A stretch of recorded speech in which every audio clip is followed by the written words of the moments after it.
Ooh, the Golden Stallion, the Man of Tomorrow, Savzu, the Rated R radio star, here for you for the last episode, the very last episode of September 2018 for the patrons only. And you've been looking around. You've been saying, wait a minute. I've seen the Star Trek update. I've seen the Star Wars update. We got more of Emotions of Normal People that came out. All of these things have been coming out all month. But where in the goddamned hell is that Relationship Rhombus Show? And yeah, get on it. That's right. Like, chop, people. Y'all were slacking. Wait, did you hear that? Yeah, I think I heard someone who's not me or you. Yeah, right. So normally this is just Stephanie and I doing this show, but every once in a while we have guests on for the Relationship Rhombus Show. People that we think have something to say when it comes to this. People that, and I'll tell you. Yeah, well, I mean this. So we don't think that this guest has something to say. No, she does. We know that they have something to say. That's right. And of course, the other voice you heard right in studio with us, which is the way I like to do this action, is Leslie. Well, wait, do I call you Leslie Peterson still? Okay, I do. Right. So screw married names. Yeah, right. So y'all only get my work name. Yeah, there we go. So Leslie Peterson, we're being joined by dear friend. And and also somebody that, like, I mean, really, you're one of those people that I personally see as like really cutting edge when it comes to like unorthodox relationships, you know, and really unorthodox in humanity in general, frankly. I mean, let's be serious here, or let's be real here. And you know, you're always in the past, certainly, you know, you've posted quite a bit, and you've been a very real activist for a lot of these, you know, different lifestyles that people choose, and you live a lot of these things too. Is it safe for me to say that? Yeah. Okay, I mean, because I can edit anything if I say something crazy. Yeah, I mean, CPS won't listen, really. No, yeah. I mean, unless they want to become a patron, and if they do that, boy, they're going to quit CPS tomorrow. I mean, they're going to be like, wow, I've been wrong this whole time. You should tell that to OkCupid guy. Yeah, there we go. Yeah. Oh, yeah, that's right. So anyway. Well, we'll get into all that in a minute, but what do you mean by alternative lifestyles, Brian and Leslie? What do you mean when you say that? Well, when I say, you know, I'm thinking, you know, polyamory and... that's one aspect, yeah. Yeah, bisexuality, you know, getting outside of the gender binary, all of these things. I mean, if there's a way you wanted to describe yourself, Leslie, you go right ahead. Here's your moment. Oh, I could throw just a whole list of labels at you. Yeah, I mean, I suppose we could just call you labels, but no. I mean, I got enough of them. Yeah. So the labels are bisexual, polyamorous, queer, kinky, dom, femme. Right on. So, like, that's a whole lot of labels, and I didn't actually put those in the right order, but it doesn't really matter. Yeah. I mean, now, we met you through this whole liberty thing. I mean, the liberty thing. Yeah, that's my best term for it, really. Yeah. It's just the liberty thing, because then, you know, is it an anarchist or a libertarian? Are they left market? What, you know, this liberty thing. Well, you know, that's too confusing. Yeah, right. Yeah, so we'll confusing. just say liberty thing. Yeah. And I don't know, liberty movement, that doesn't really exist anymore in my opinion. Well, I just every time I hear that, I just dumb. think of like moving your bowels, and I'm just like, no, I'm over that phrase. Yeah, exactly, right. So the liberty I had a thing. liberty movement this morning. It was great. Right after I drank my coffee. I mean, don't you feel more free? You know, you feel free of all that shit. About 2 pounds more free. I mean, it was all those beans this weekend. Right. Yeah. So that's how we met you, and we've known you for a few years now. I suppose. Yeah. I think Facebook was telling me it was like 4 years now. Yeah. Like, and if it wasn't for Facebook, what'd we do with telling time, right? If it wasn't for Facebook, how many millions of accounts wouldn't be hacked right now? But anyway, don't tell me. I haven't been online. Yeah. Anyway, so you're in studio because, if I'm safe for me to say this, you moved to New Hampshire. I did. Yeah, you're here with us. Made the move for the Free State Project. Right. And how long has it been now? It's been a year. A year? I had a anniversary party, a porkversary party. Oh, that's right. Yes, yeah, you were there. Right, we were there. This was just recently. You were there like Did 2 you weeks forget ago. that was why you were there? I was just having such a good time. You Yeah, just wanted to I see did- me I and did eat all the too. food. Yeah, the food was amazing. I tried to make a very accessible and like diverse spread. Yeah, no, it was great. It was a great, very, very, very comfortable crowd. It's very small. It was good. I enjoyed the party. Yeah. And one of the reasons I enjoyed it so much was because I saw some real life poly action, and I thought it was very touching to see. I told you that Yeah. privately, You did. Leslie. I But appreciate it. all of which is very fitting for the Relationship Rhombus Show. And that's why I think Leslie has all the credentials, all the credibility, street cred, frankly, in the world to talk about anything we could possibly bring up as far as relationships go. And boy, do we have a doozy of a story. We're probably only going to get into this because there's so much to break down within this story. But it was something sent in by a Sovryn Tech patron. Of course, that's how you get things asked on this show. That's what the show's all about, the Relationship Rhombus. I do want to say quickly, though, actually, I'm going to be celebrating. I just realized that now that we mentioned yours, in October 28th, I'll be celebrating my 7th year. 7 years. 7 years in New Hampshire. I can't believe that. Happy almost kind of porkversary. Yeah, that's crazy. 7 years.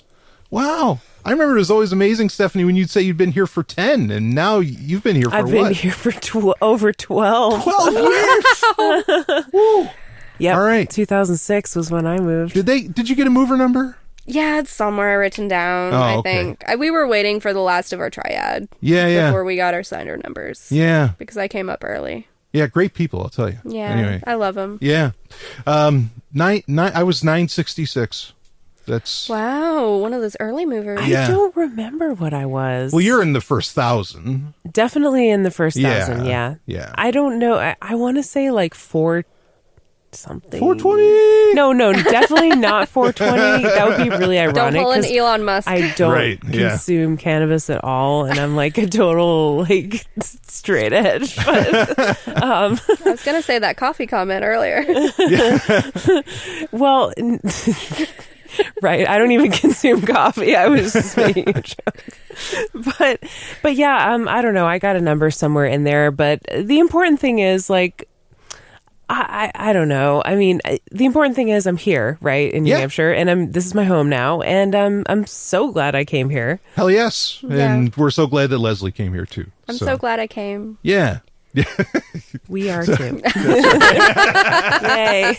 So we are doing this episode actually by Maybe I mean, later. not candlelight, but boy, this is like By the glow of a Himalayan salt lamp. yeah, we're in the Stephanie Murphy studio here, and there's just a salt lamp, and Fucking hippie. the house is actually surrounded with these. I mean, like they're everywhere. They're Well, I don't know about you all listening, but I'm a person who gets like I'm pretty sensitive to light at night, and like bright lights really bother me at nighttime. And I just find that the salt lamps, which if you don't know what that is, it's a large chunk of Himalayan salt, which contains deposits of iron.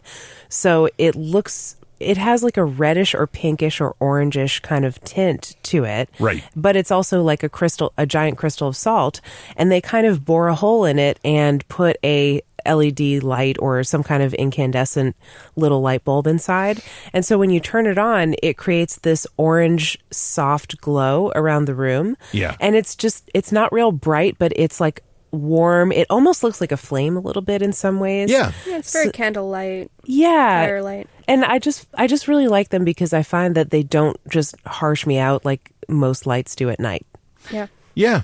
No, they're nice. Some people claim there's a benefit of like purifying the air, or it creates like negative ions to combat the positive ions from all our electronic devices. I don't know about that per se. I'm not sure. I haven't really looked into it too closely, but I do know that the light is enough to positively affect my mood, and that's good enough for me to put them all over my house. Breach. Sure.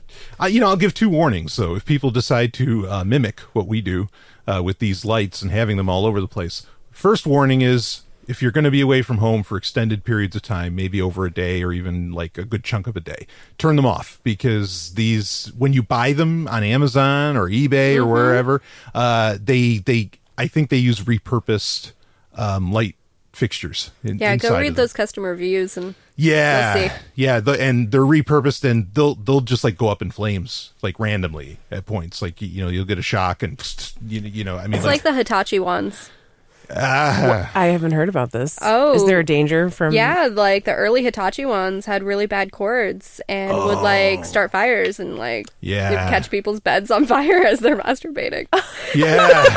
yeah. So never buy a Hitachi brand. Never buy a hibachi. hibachi We skipped that tonight too. We went for the sushi, but Yeah.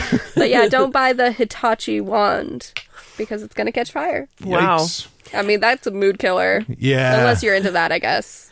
Okay, so turn off your salt lamps when not in use. And number 2, if you're going to buy them, go to stuff.sexandsciencehour.com. Good call on that. Yes. The other number 2, real quick, is if you put them in the bathroom, like if it's a bathroom where you regularly shower and like there's hot steam and whatever going on in it, it will actually cause the salt to like spread. Yeah. And re-solidify throughout the bathroom, and it'll cover all of your shit. You don't want that. What happens is the salt It'll draws in crystallize. water Right. from the air, Yes. and then the water sort of drips melts. down the side, and then you end up with a puddle of salty water on the table, and then the water evaporates, and you get salt crystals on the table. Yeah, or like all over your stuff, on your razors and everything. Like it's really personal experience, folks. This happens. So, but I just realized something. Like I'm sensitive to light in the morning, not so much at night. In the morning? Yeah. What? When you said that. Tell me more about that. In what way? I are don't you I don't sensitive? like bright lights in the morning. Leslie, we're going to ask you about this too. But like I don't like I don't like things to be bright. Like don't start opening the windows first thing in the morning and all that. And I want like the softest light possible. But at night, I mean, like I'm one of those guys that can sleep with the light on and like almost prefers it. But anyway, these salt lamps do a hell of a job for that. I get the feeling that maybe you're an early bird. You just refuse to admit it. Yeah, see, this is a thing. Yeah, that's another thing for me. We've talked about this on some Prime episodes. Yeah, see, I don't listen. Yeah, that's all right. You've got a patron, At though. least You're you're great. honest about I it. pay. I pay. Yeah, you support me. Like And $1 a month. Yeah, you support me in so many ways. So you're in the club. But the thing with me is I don't think I have a time. I don't because I can wake up at any time and I can sleep kind of at any time. So I don't know, but I'm still figuring all that out. All right, but you what are you sensitive at night to light? Or in the morning, do you not like it? I mean, I think I'm sensitive to light at any time. Really? Yeah. Vampire. Yeah, sure. Or we could go with like the medical diagnosis We were of walking past fibro the and mirror. like. I didn't see you in that mirror. I'm Did you thinking not? about this now. Maybe Yeah. it's because I'm so short. Oh, that's what it is. I should have gone with Occam's razor on that one. No, she's so damn short. You. Yeah. I am so damn short. How's the weather down there? Yeah, it's all right. I'm in a chair. Yeah. So, but really, Good things but I mean, come in small packages. that's true. I'm That's fun true. sized. Yeah, fun There's size. a great book out there. Small is beautiful. And that's a fact. So, all right. So Is now, this a weight loss book? I'm really concerned. Diet culture is really pervasive. well, anyway. No, so I think I'm really sensitive in the morning and at night. So like at night I use like Flux as an extension where it like dims your light, and I like have the night mode, and like I like turn most off operating systems now you don't even need Flux. Yeah, right? Like they just do it use automatically. Old operating systems. Yeah, because no, fuck that's the good. new That's shit. good. Right on. Welcome to Sovryn Tech. Yeah. And I do like I transition to like side lamps and like floor lamps during nighttime and like gradually tone it down. But like I also got this fancy new alarm clock that's like $150. Whoa. And I know, who the fuck spends that much money on an alarm clock? Obviously me. Yeah. If you spend 8 hours a day sleeping, like you might as well make it good. But this alarm clock like wakes you up over the course of like 45 minutes to an hour with gradually increasing light and to mimic the sunrise. Because my spouse, has to be at work at 6 o'clock in the morning. So he gets Which up means getting up in the 4s. 4:30. Yeah. Wow. So, like, this is the only way to get up that early without, like, feeling like a zombie. Yeah. So. Okay. Good answer. It's been great. Yeah, good answer. So people got stuff to walk away with here. All right. Yeah, go check out that alarm clock. I got it on Prime Day. What's the model? It's a Philips Something. Like, right. Go check out. They have a Yeah, whole Philips line 45 minutes. Yeah. The Philips Hitachi Magic Wand. That'll wake you up in the morning, boy. StuffThatScienceHour.com. Yeah. Check it out, folks. Yeah. Maybe you should put this alarm clock on there. Yeah, well, it's there. They can. There's a whole range of prices. Yeah. With different like options, I don't know. With the alarm clock, like Who needs I can. that? But I do. Yeah, I have. Well, I buy relatively expensive watches, and they always have to have an alarm clock, and that's usually just what I mean, use. that's So watches usually have alarm clocks, right? yeah, and that's what I always run off of. I haven't. The last alarm clock I had was actually an Enterprise alarm clock, like it was the shape of the Enterprise, and it. Yeah, well, thank you, and it made the communicator sound, and it was the screeching. It was terrible. It didn't sound like the communicator at all, and it was so bad. And this fucking alarm clock, but boy, it would wake me up. I mean, go ahead. I was using one of those old-fashioned, like, the metal dings. Yeah. Which, fuck, it woke you up. But it was not a pleasant wake-up. Mm-hmm. And Right. this has been a nice transition. I've got, like, this nice comfy comforter that I bought off of Instagram, and it's like sleeping in a marshmallow. Wait, you can buy things on Instagram? Oh, yeah. This is a big deal. You get those, like, sponsored things, and, like, I click the link Oh, over it's to, like... just It's like just like Facebook. It's like the ads. ones you fall for. I mean, this was worth I it. totally do. I just don't use Instagram. Well, no, because this was in my, like, Facebook detox, because, like, adoption shit. Yeah. But, like, I bought, like, this wonderful comforter, and I have this really nice mattress, and my bamboo pillow, and, like, sleep is the best 8 hours of my day, I swear. Hell yeah. Yeah. Yeah, that Instagram now. I love that philosophy. Yeah. Okay. Yeah, anyway, we should probably get into our actual we will get into. We're going to get into the Rhombus story. content. It's okay because we couldn't possibly read like the whole thing. I mean, it's so long. Like it wouldn't take an hour, but it'd take a good chunk to read the whole thing anyway. But so this was sent in, like I said, by a patron, and it's I'd be interested in your thoughts on this. And there's a story, and it's the idea that all well, let me read the headline of the story. I'm a mother of 6 and a Mormon. I have a good understanding of arguments surrounding abortion, religious and otherwise. There's not really a headline. It's like a series of things. It's not actually an article. It's actually like a string of tweets, isn't it? Yeah, it's a string of, yeah. So anyway, the person says, the patron says, the idea that all unwanted children are caused by men kind of ticked me off at first, but she does make some good points. I'm definitely not a fan of her solution. So we're going to talk about... We're going to talk about having kids here and abortion and so on. I mean, this is the heady stuff, the big stuff. So I'm glad we had some fun at first. So this is going to get me doxxed again, right? Content warning for anybody who's not wanting to hear about discussion about abortion or unwanted pregnancies or... Probably content warning for rape as well. Mm-hmm. Yeah. And the solution that this Mormon mother of 6 comes up with for what she considers the problem is pretty extreme. So, be aware of that. So, all right, I think it's a what is that? Shock jock? No, what is that where the guy says like, well, we should just eat the babies? A reasonable something, a something modest proposal. Modest proposal. Oh, yeah, you think it's a modest proposal? I think it's a modest proposal. You think it's a modest proposal? I do. No, but you understand like the sarcasm. Like it's meant satirically. Yeah, it is meant to be right, satire. yeah. Like everybody, like he's saying, come on, it's just a modest proposal. Let's eat the babies. Right. Like obviously he's joking Right. or he's not serious, but like he wants you to get that. Maybe Anyway. we should let the patrons know what we're talking about before we like start hypothesizing. Yeah. Okay. All right, let's read it. Let's start reading some of it anyway.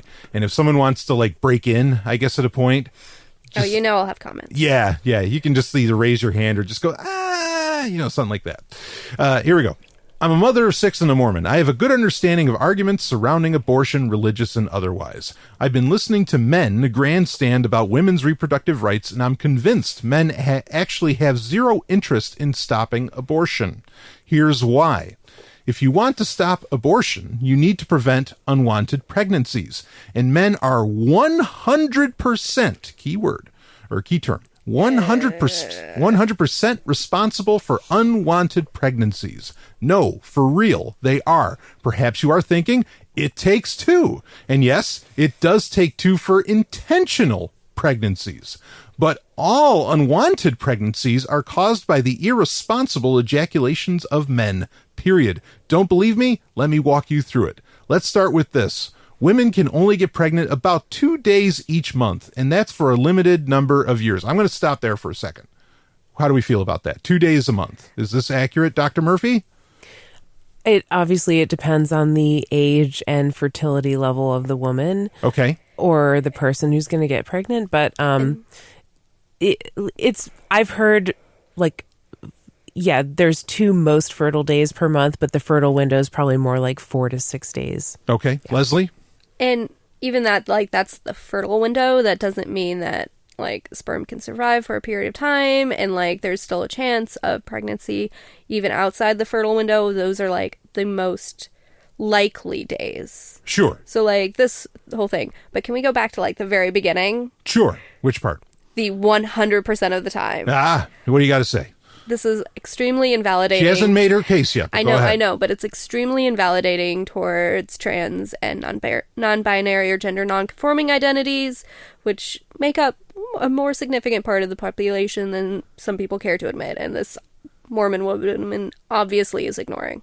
Yeah, I think it's a great point to bring up, and I think it's what almost proves that it's actually a Mormon, I think. Because right? Because she is not, and I'm not saying that to offend Mormons, I'm just saying that she is not clearly not thinking outside of the gender binary whatsoever. It's man and woman, and that's it. Man and person with male reproductive biology interchangeably. Yeah. Mm-hmm. Sure. Yeah. So there are swaths of the population not being considered here whatsoever as far as this goes. Yeah. I would have been okay with 99%. I wouldn't have pitched more of a fit. Yeah. Here's the thing. If she did mention them, I could buy into the idea that this was actually written by some hardcore feminist that just wants to do terrible things to men or something, but the fact that she ignores that makes me wonder. So, okay. Yeah. Mormons can still be bad. No. Oh, yeah, sure. Yeah, absolutely. So reading on, that makes 24 days a year a woman might get pregnant, but men cause pregnancy 365 days a year. In fact, if you're a man who ejaculates multiple times a day, you could cause multiple pregnancies daily. In theory, a man could cause 1,000 plus unwanted pregnancies in just 1 year. And though their sperm gets crappier as they age, men can cause unwanted pregnancies from puberty till death. So just starting with basic biology plus the calendar, it's easy to see men are the issue here. But what about birth control? If a woman doesn't want to risk an unwanted pregnancy, why wouldn't she just use birth control? If a woman can manage to figure out how to get an abortion, surely she can get birth control, right? Great questions. Modern birth control is possibly the greatest invention of the last century, and I am very grateful for it. It's also brutal. The side effects for many women are ridiculously harmful. So ridiculous that when an oral contraception for men was created, it wasn't approved because of the side effects. And the list of side effects was about 1/3 as long as the known side effects for women's oral contraception. So I just want to stop on that. I totally get this. On a personal level, me speaking as a man in this scenario here, I do consider the onus on me to handle whether or not I want to be having a kid. I mean, if the argument's going to come up from guys on this, and I'm not saying I agree with everything being laid out here. Okay. Obviously, you two also have already had issues with what's being said. How to put this exactly, but yeah, I really feel if the argument's going to come up that it takes two, okay, that's what somebody's going to say, but it takes two to do it. Well, that with it taking two, that also means that there's someone involved, a guy can handle the, it takes two, but that doesn't mean that two consented. Well, it doesn't mean two consented, but no, my point is that as far as birth control, Okay. Like the guy can take if it takes two, well, then two people could have been engaged in birth control or something. Right. Then like, there's two potential ways to prevent it. Right. If you really don't want to have a kid as a guy, then jump on it. That's the point that I'm trying to get at. And I was stuttering through it. Pick up your slack. Yeah. Yeah, sure. So, I mean, I really feel like, you're the guy spouting out the ejaculate, like fucking you're in control. Catch that shit in a little baggie and throw it away. Yeah, something, and otherwise because personally, I think otherwise it really feels like you are wanting a kid, and that right. What do you problem. think is going to happen? Right. Yeah. And I think that's her point here. Yeah, right. Like, that's kind of what she's saying. That's one of the points. Yeah. Yeah.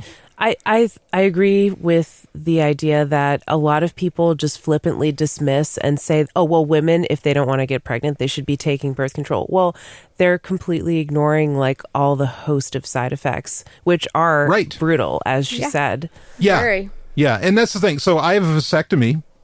I feel zero side effects, zero, and I am happy as a clam. I mean, that's the thing, is that I am very well aware of what is available out there easily for women to do, quote unquote, easily.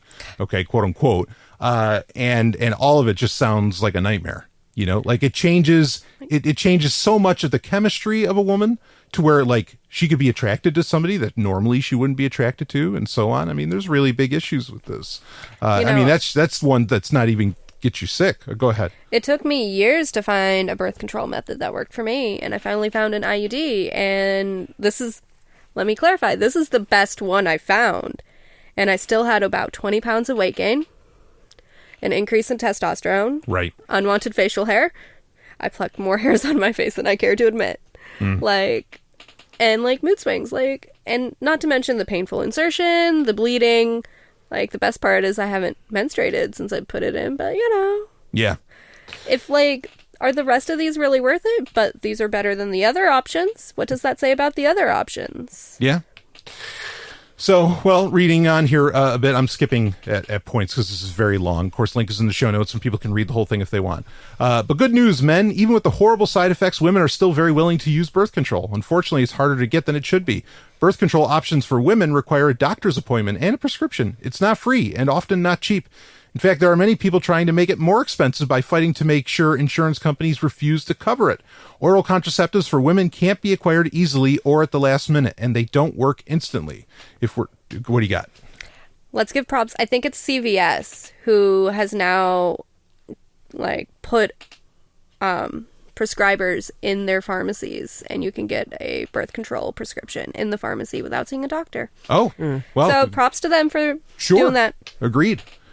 Let's see. We'll read on. If we're talking about the pill, it requires consistent daily use and doesn't leave much room for mistakes, forgetfulness, or unexpected disruptions to daily schedules. And again, the side effects can be brutal. I'm still grateful for it. Please don't take it away. I'm just saying women's birth control isn't simple or easy. In contrast, let's look at birth control for men, meaning condoms. Condoms are readily available at all hours, inexpensive, convenient, and don't require a prescription. They're effective and work on demand instantly. Men can keep them stocked up just in case, so they're always prepared. Amazing. They are so much easier than birth control options for women. As a bonus in general, women love when men use condoms. They keep us from getting STDs, they don't lessen our pleasure during sex, or prevent us from climaxing. And the best part, cleanup is so much easier. No waddling to the toilet as your jizz drips down your legs. Preach. So why in the world are there ever unwanted pregnancies? Why don't men just use condoms every time they have sex? Seems so simple, right? Oh, I remember. Men don't love condoms. In fact, men frequently pressure women to have sex without a condom. Stallion breaking in here. Absolutely fucking yes, they do. I've been in the rooms when it's happened. Like literally in the middle of fucking orgies. This shit has gone on. It's crazy. Don't fucking do that. Yeah. I mean, say, oh no, I don't want to put one on, baby. Don't let other people get away with it. Yeah. But I want to drive this point home. This is how crazy it is. Guys in a room with 8 to 10 other people, knowing the 8 to 10 other people are fucking at the same time and fucking each other and going all whatever, and they're still saying, oh no, I don't want to put on a condom, baby. Are you insane? Okay, here's the door. Yeah, really. Get the fuck out of here. Yeah. Take your unsafe sex practices and leave this consensual safe sex place. Yeah, I mean that's how bad they don't want to do it. It's crazy. I'm really surprised they didn't all kick him out. Yeah, and it's not unheard of for men to remove the condom during sex without the women's permission or knowledge. Yeah, that's called rape. Yeah, it's called assault. Yeah, absolutely. No, that's rape. Rape. Yeah. So why would men want to have sex without a condom? Good question. Apparently it's because for the minutes they are penetrating their partner, having no condom on gives the experience more pleasure. So there are men willing to risk getting a woman pregnant, which means literally risking her life, which is true, her health, her social status, her relationships, and her career so that they can experience a few minutes of slightly more pleasure. Is that for real? Yes, it is. What are we talking about here pleasure-wise? If there's a pleasure scale with pain beginning at 0 and going down into the negatives, a back scratch falling at 5, and an orgasm without a condom being a 10, where would sex with a condom fall? Like a 7 or 8. So it's not like sex with a condom is not pleasurable. It's just not as pleasurable. An 8 instead of a 10. Let me emphasize that again. Men regularly choose to put women at massive risk by having non-condom sex in order to experience a few minutes of slightly more pleasure. Now, keep in mind, for the truly condom-averse, men also have a non-condom, always-ready birth control built right in called the pull-out. It's not perfect, and it's a favorite joke, but it's also 96% effective. So surely we can expect men who aren't wearing a condom to at least pull out every time they have sex, right? Nope. Ugh. And why not? Well, again, apparently it's slightly more pleasurable to climax inside a vagina than, say, on their partner's stomach. On their partner's stomach. So we can stop there for a second. Yeah, I mean, I was thinking that too. I didn't say it out loud, but I hate men and men are trash. Right. I'm sorry, but look at this. How many of these men are putting us at risk because they don't want to wear a piece of safety equipment? Yeah. Yeah. Like, come on. Yeah, I mean, and she hasn't even gotten to vasectomy yet, like I said, which is, I mean, again. Well, I mean, there's proposals before that. Yeah, I mean, but like really, I said it earlier, but I want to reiterate it again.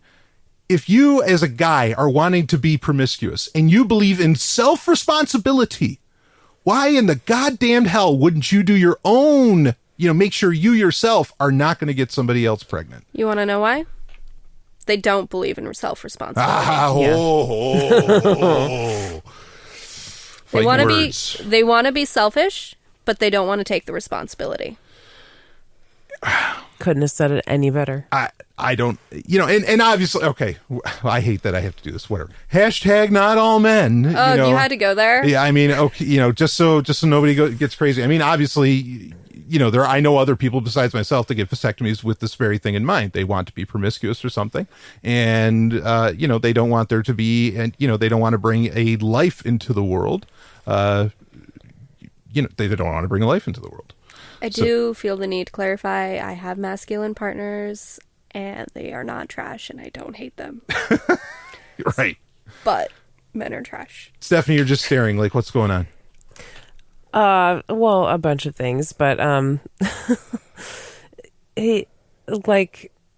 okay, Brian, you don't want to be promiscuous. Okay, no. You want to have sex and not create babies. Yes. There's a difference. Okay. All right. Fine. I'll expand upon that. So I actually wanted to get a vasectomy when I was like 18 and the doctor wouldn't let me. He said I was too young, like that I'm not allowed to do that. I'm like, no, you don't understand. I know what I want to do. And then I wanted to be promiscuous. Okay. At that age. And so that's what I'm saying. One of my initial reasons for wanting to do that. Okay. I'm not saying that's what I want to be now. No, I don't want to be promiscuous now. So, but sorry if I needed to clarify that. Okay. Yeah. Thanks for clarifying. Yeah. What else do you have? I just wish the promiscuous men were a little better. Right. I mean, this is like why I don't I don't know. I've completely lost any desire to have sex with another man except for Brian. Like, if anything doesn't work out between us, like, I am just come to the dark side. It's all women all the time. I'm there. I mean, we're waiting for you with cookies.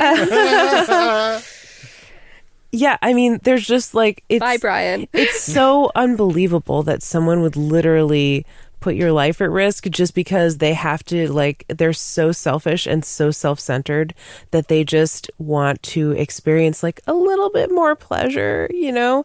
And they're not thinking of that this could literally like ruin somebody's life or like create another person that they're not intending to create. Like, it's just so, and not even to mention like the concern about like spreading germs and diseases and cooties and stuff. I mean, it's just the level of selfishness that I see is astounding. And like, I've been on the receiving end of that when men pressure you to not wear a condom, and they bring out, like, they trot out every fucking sales tactic in the book.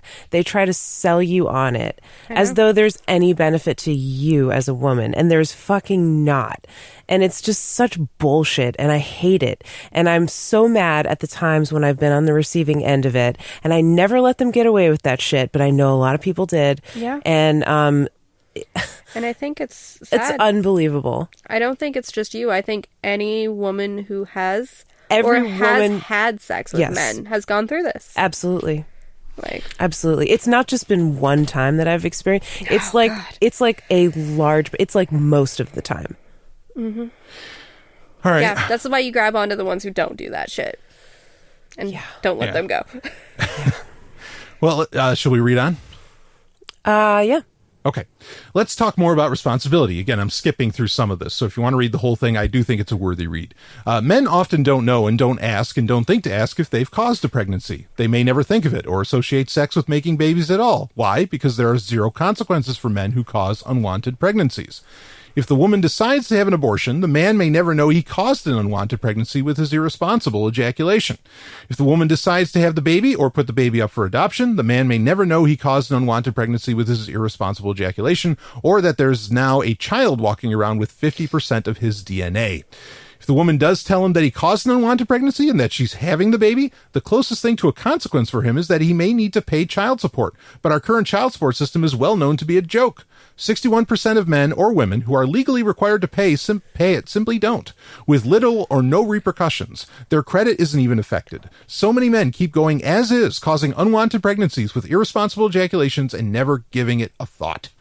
When the topic of abortion comes up, men might think, abortion is horrible, women should not have abortions, and never once consider the man who caused the unwanted pregnancy. If you're not holding men... That's absolutely true. Yeah, there's no accountability, there's no consequences. Mm-hmm. Sure. If you're not holding men responsible for unwanted pregnancies, then you are wasting your time. Stop protesting at clinics. Stop shaming women. Stop trying to overturn abortion laws. If you actually care about reducing or eliminating the number of abortions in our country, simply hold men responsible for their actions. You want to know where you should protest? Where? Fucking frat houses. Oh. Well, there's that. I think a lot of people go to like abortion clinics or target women because it's just like they are easy to identify and so they're easy to blame.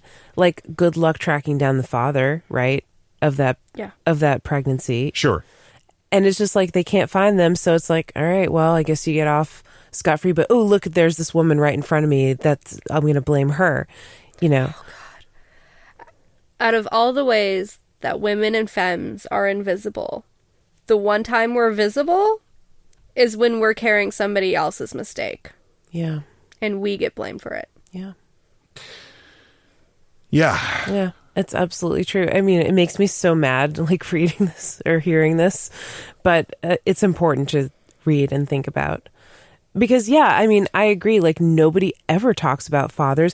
And, like, another thing is, like, years ago, there was this big thing about single moms. Like, there were some prominent people that were targeting single mothers and talking shit on them, basically, that they're, you know, terrible people.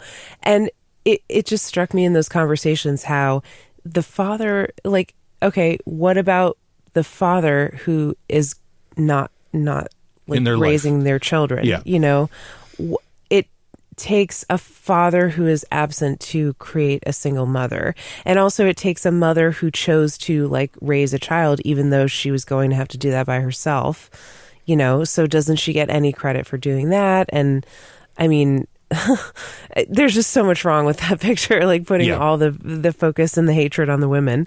Shout out to my mother-in-law, raised a single child by herself. Well, sure.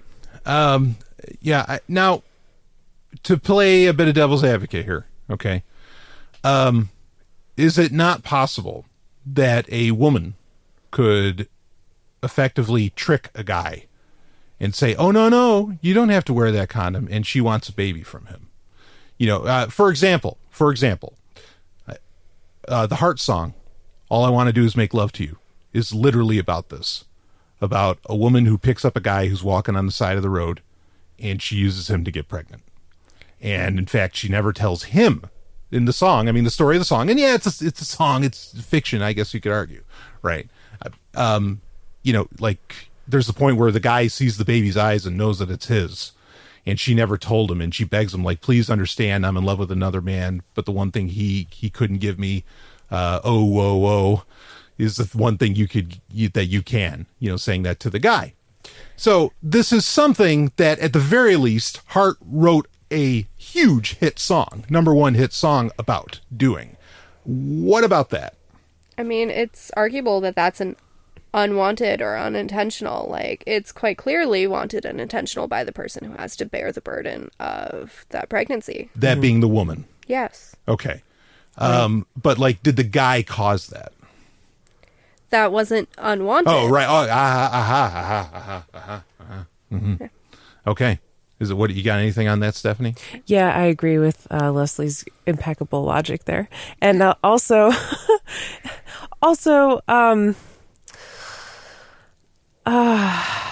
in a situation like that where a woman, quote, you know, tricks a guy, like, come on.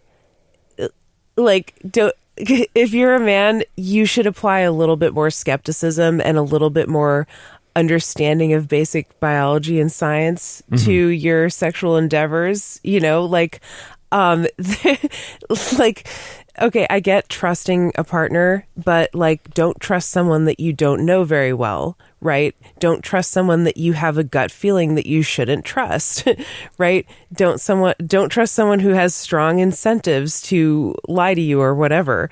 Like, if you want to make sure she doesn't get pregnant, you have a lot of control over that. You can make sure she doesn't get pregnant by using any of those methods that were outlined before. Or if you don't trust her and she doesn't consent to the methods that affect her, don't have sex. Yeah, that's a novel idea, isn't it? Right. I agree. I agree with not having sex with people that you don't trust. Yeah. Okay. Well, there's that. I'm not going to get into, like, a part of me wants to ask about alcohol and all that, but that is such a huge, that's another subject in itself that I don't think there's ever going to be a good answer for. Kind of like how a lot of people feel about abortion, you know. But anyway, well, let's read on a little bit. Let's see, what would that look like? So now she's getting to her final solution. Okay, as to how do you solve this? How do you solve this problem of men causing 100% of unwanted pregnancies? What would that look like? What if there was a real and immediate consequence for men who cause an unwanted pregnancy? What kind of consequence would make sense? Should it be as harsh, painful, nauseating, scarring, expensive, risky, and life-altering as forcing a woman to go through a 9-month unwanted pregnancy? In my experience, men really like their testicles. If irresponsible ejaculations were putting their balls at risk, they would stop being irresponsible. Does castration seem like a cruel and unusual punishment? Definitely. But it is worse. But it is worse than forcing 500,000 women a year to puke daily for months, gain 40 pounds, and then rip their bodies apart in childbirth. Is a handful of castrations worse than women dying during forced pregnancy and childbirth? Can we go a step further and make them wear red robes? Whoa, boy, we're going all Handmaid's Tale on this one. Someone call Margaret Atwood. All right. Put a castration law in the books, implement the law, let the media tell the story, and in 3 months or less, ta-da, abortions will have virtually disappeared. Can you picture it? No more abortions in less than 3 months without ever trying to outlaw them. Amazing. For those of you who consider abortion to be murder, wouldn't you be on board with having a handful of men castrated if it prevented 500,000 murders each year? And that's the modest proposal that I was referring to. Yes. Yeah. And this is what I'm sure the patron, Sovryn Tech patron, said, okay, like, she makes some good points, but I don't agree with her solution. I can picture some rad femmes, like, honestly and truly suggesting this. Yeah, I mean, even if this is something that people thought was a good idea, it would never happen. Granted, I don't think a Mormon is a rad femme, but, you know. No, right, sure. It's a weird intersection. Yeah, but I mean, you know, the amount of political control, you know, held by the people with balls just would never allow this to, like, be a thing. I mean, it just wouldn't be. What would political control look like without the balls? Because, you know, how many of them create these unwanted pregnancies? Oh, I imagine plenty. I mean, Thomas Jefferson would have been castrated early on in his career. Oh, Sally Hemings. All right. So, let's read on a little bit more. And if not, is that because you actually care more about policing women's bodies, morality, and sexuality than you do about reducing or eliminating abortions? That's a rhetorical question. Ding, ding. Hey, you can even have the men who will be castrated bank their sperm before it happens, just in case they want to responsibly have kids someday. Can't wrap your head around a physical punishment for men, even though you seem to be more than fine with physical punishments for women? Okay, then how about this prevention idea? At the onset of puberty, all males in the U.S. could be required by law to get a vasectomy. Vasectomies are very safe, totally reversible, and about as invasive as a doctor's exam for a woman getting a birth control prescription. There is some soreness afterwards for about 24 hours, but that's pretty much it for side effects. Stallion breaking in, yeah, I mean, that part's true. That it's about 24 hours, and yeah, it hurts a little bit, but you get over it. So much better than the pill, which is taken by millions of women in our country, the side effects of which are well known and can be brutal. If/when the male becomes a responsible adult and perhaps finds a mate, if they want to have a baby, the vasectomy can be reversed and then redone once the childbearing stage is over. And each male can bank their sperm before the vasectomy just in case. It's not that wild of an idea. 80% of males in the U.S. are circumcised, most as babies, and that's not reversible. Don't like my ideas? That's fine. I'm sure there are better ones. Go ahead and suggest your own ideas. My point is that it's nonsense to focus on women if you're trying to get rid of abortions. Abortion is the quote-unquote cure for an unwanted pregnancy. If you want to stop abortions, you need to prevent the disease, meaning unwanted pregnancies. And the only way to do that is by focusing on men, because men cause 100% of unwanted pregnancies, or irresponsible ejaculations by men cause 100% of unwanted pregnancies. Now, I think that second sentence is really the deal here. Okay, like that's really what she's saying. The shock jock part of it is men are the problem, you know, 100%. As to where, you know, the reality of what she's saying is that irresponsible ejaculations by men cause 100% of unwanted pregnancies. How can you argue with that? Like, yeah, I think she's right. Yeah, the second way that's phrased, there's no way to argue with that, in my opinion. Allowing for like gender nonconforming and trans men, yeah. Yeah, outside of that, right? You know, looking within this very, you know, obviously gender binary paradigm that she's laying out. If we just say irresponsible ejaculations account for all unwanted pregnancies, that is 100% hands down accurate. Yeah, I mean, and like if it was phrased that way, I don't think that this article would be nearly as shocking. But then she goes, modest proposal. Yeah, well, that part too. That part would certainly like, and I agree with you. I think she's kind of kidding. Right. I mean, she's purposely being inflammatory, and I don't think she means all of like what she says, all of the most, you know, extreme parts. But like the basic premise of the article is totally sound. I actually think that maybe she means the forced vasectomy, but that the castration was there as a way to soften her actual desire here. Mm-hmm. Sure. Yeah. I mean, thoughts like there's some more, but it's just playing on the theme. I mean, but you know, obviously we don't agree with the solution, or that's what I'm hearing from all of us, is that like that's not something anyone would want to implement. Of course, I'm an anarchist. I'm not going to make any law. I mean, I'm opposed to imposing a law that like genitally mutilates anybody. Right. Yeah, I'm definitely not okay with forcing a medical procedure on anybody or all people who have a certain anatomical configuration. Yeah, castration or vasectomy. I would much rather change the culture, even if it's like incomplete. Yeah. I mean, I will say that's a problem. I mean, I'm sure you can find a doctor if you try hard enough. But like I described in my own situation, even if I wanted to as a younger person to get a vasectomy, they won't do it. You know, like they'll tell you, no, you don't know what you're doing. And it's like, well, what the fuck? Do I have agency or don't I? Now, I just want to say that there are plenty of stories of men who have found easy access to vasectomies on their first try. Yeah. And, like, as young as 18, like... Sure. And, like, for a woman, like, they actually do have a checklist, and they're like, have you had children yet? Have you had one of each gender? Are you still married? Like...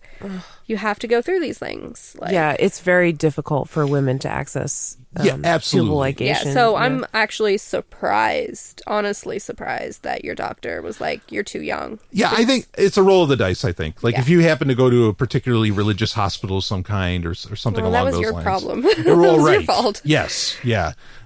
So... Anyway, I mean that there's circumstances around that, but you're absolutely right that it can be, like I said, I don't think it'd be too hard to find someone that will get you a vasectomy, but it is always hard to really to be looking into getting various forms of birth control for a woman. Yeah. Certainly. So so obviously, okay, we're not agreeing with the solutions here. Do we have solutions? Like, she said, maybe you have a better idea. Does anyone have a better idea? I think the solution lies in just shifting the dialogue to, like, holding men accountable for their role in creating unwanted pregnancies, which is very significant, but somehow has been completely overlooked in our culture. Yeah, it's a dialogue shift that needs to happen. Sure. And I mean, and I think I agree with you that it's always about education.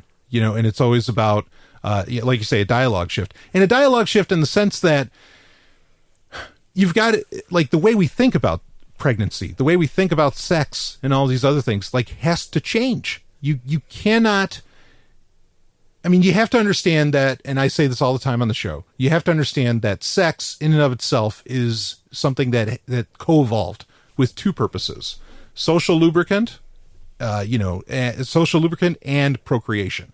Okay, both are valid, but you got to know that they're both a part of it. And I think that there are a lot of times where people go too far in one direction. And, I mean, I'm all about it for the pleasure. Obviously, I have a vasectomy. I'm not interested in procreation as far as that goes. Okay, but I respect what it is. And part of the reason that I got a vasectomy is because I respect the procreation aspect of it. You have to respect both of those aspects of what sex is about. You can't ignore one. Okay, you have to do something about it. We didn't read this part, but she does talk about how there is a culture dissonance between sex and pregnancy. Yeah, that we exactly. We fail to enforce on the male side, while it's really hard for women to have a disconnect there because we're constantly every time we have sex, this idea that if shit happens, this could happen. Right. And men don't think about that as frequently. Most men, not all men. Yeah, and we have, and still, I think to this day, they're just talking about sex isn't even at the level that it should be. It's not as open, I think, perhaps, as it should be. So how can you even change the dynamic in people's heads about it if we're not even allowed to really talk about it? If we're not even allowed to, I mean, imagine, because for me, part of the dialogue shift, how do you cause a dialogue shift? In my opinion, it always comes down to entertainment. Entertainment is what changes everything, every time. Yeah, because fuck allowed.